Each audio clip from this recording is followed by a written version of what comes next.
So good day everyone, my name is Mr. Tinero. So may pupuntahan kami doon sa loob. 9,000 daw ho. Naglakad lang ho kami, dyan lang ho yung barangay. So motor ho makakapasok dito. Ano po, ayan, dito na ho kasi sa gitna. So yan, may ino-offer po dyan na property.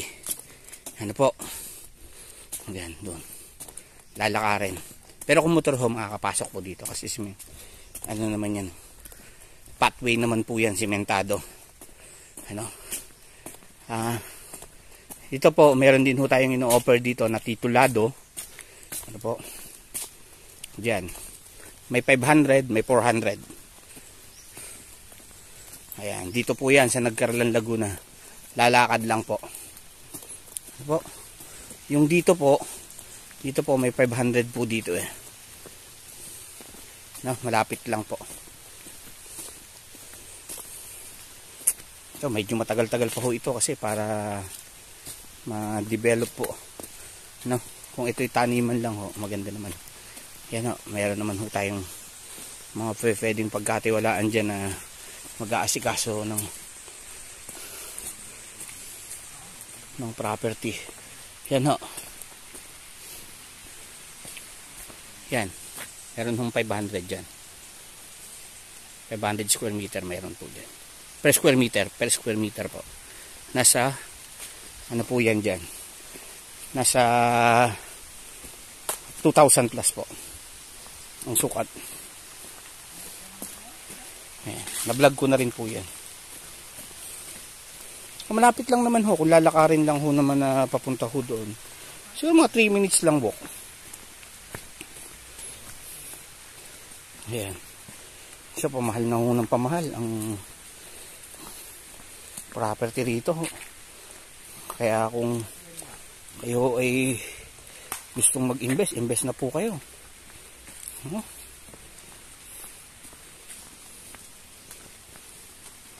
Ayan po. Ayan, meron nga ho nakabili dyan si Iman.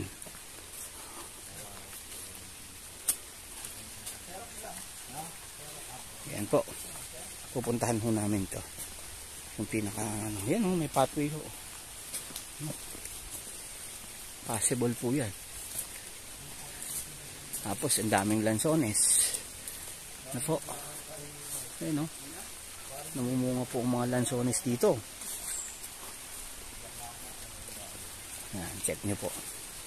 Check po natin itong property na to. Lakad ho kami. Siguro lalakarin ho siguro mga, kung kayo mabagal, mga ano po, mga maximum po is 10 minutes. Ayan o, namumunga po mga lansones, no? Check natin, baka ho dyan eh.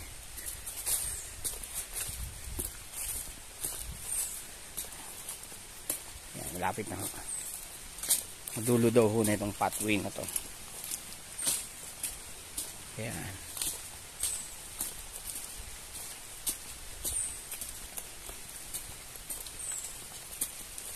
Ayan po.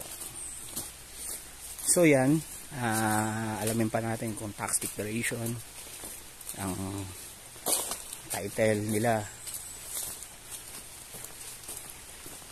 or kung makakapulot ako ng lansones kasi yung naglalaglagan ng mga lansones. Dito yan sa Nagcarlan. Marami pong tanim. Ito, marami hong tanim ito. Ayan. Maganda ho kung taniman lang hong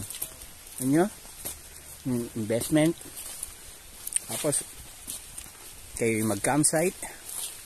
Tamis po ng lansones.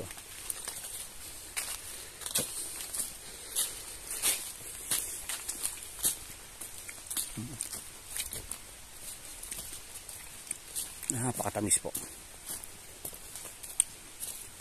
Ito ho yung variety dito, yung native. So pwede naman ho kayong magpatanim na lunkon, duko. Yan ho yung mga variety ng ano eh, ng lansones. Ano po? Ayan.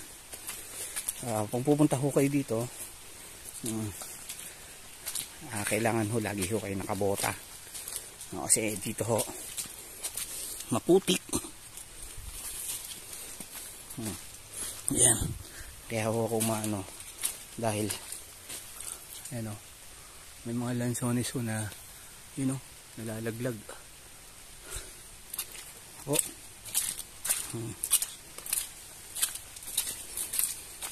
Yan ho yung hinog na.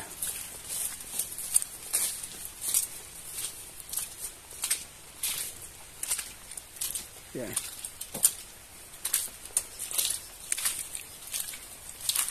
Pero nung nag-video po ako mula po doon sa ano na yun.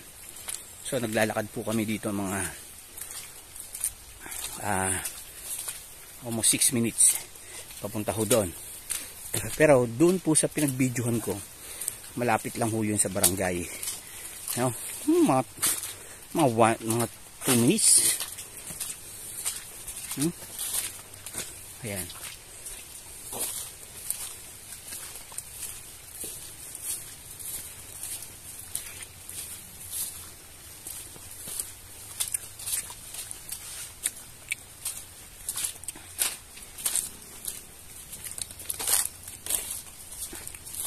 Ayan po.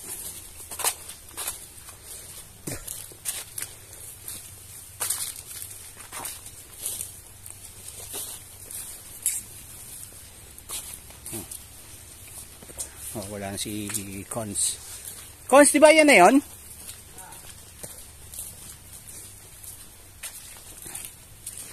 Ayan ba yung pinangangalagaan ni Consel Mingming?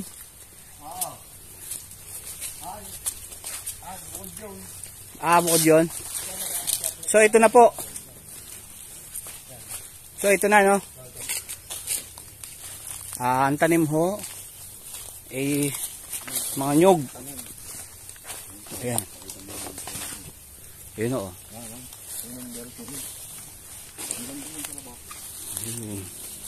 Ayan o. May nag-aalaga ho yan. Maliliit pa. Yung mga nyog. Palabak po doon? Sa baba pa nun? Ayan. So yun po.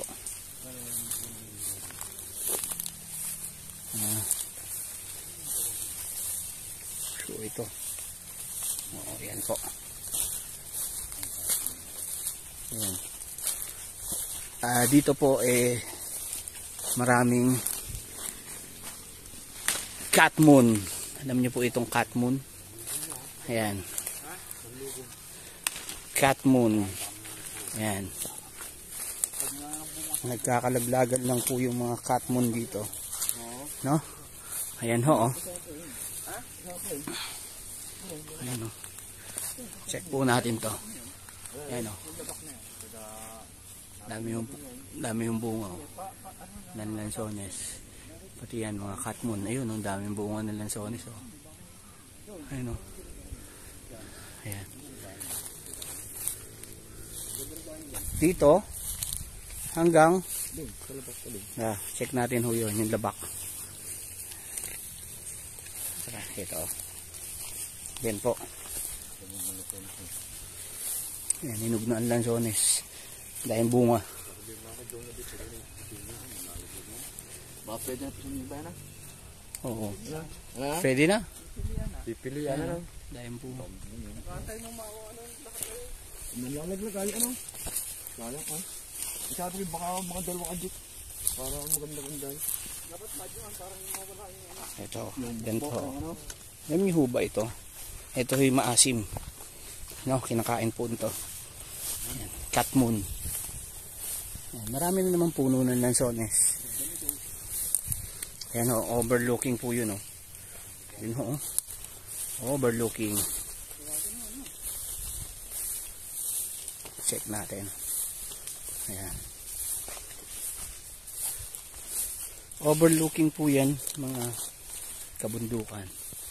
Ayan o, ang puno ng lansones. Ang dami o. Ayan po. So ito naman yung madaling kausap. No? kung kayo interesado, no? Yan, pwede yun yung ano. Hanggang baba pa po yan.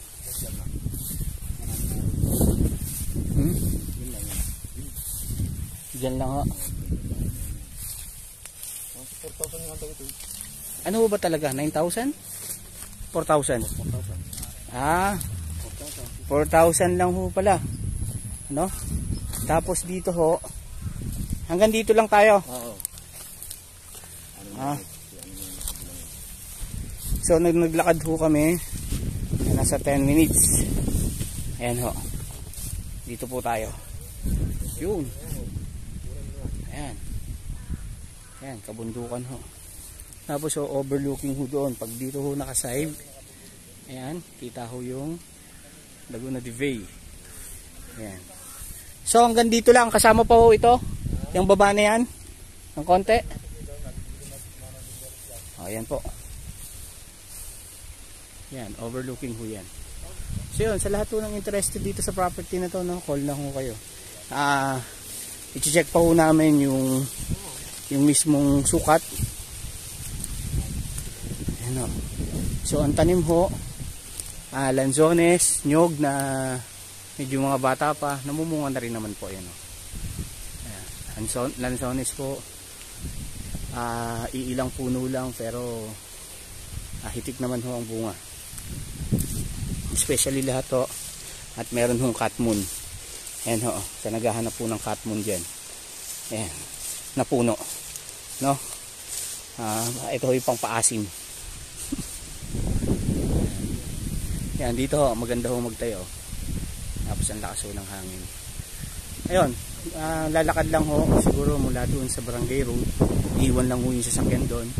Pag-iwan ho ng sasakyan, maglalakad ho kayo dito mga 10 minutes. Kung mabagal-bagal ho, nasa ano ho, or 15 minutes ho. Ano, kasi kami yung mabilis yung kami maglakad. Ano, kunin nyo ho yung puno na lanzones. Ano, may puno bunga. So yun, thanks so much po and God bless po. My name is Mr. Tinero. Watch my video and subscribe po, no? Huwag niyo po makalimutan mag-subscribe para lagi po kayong update sa ating mga binablog na farm lot.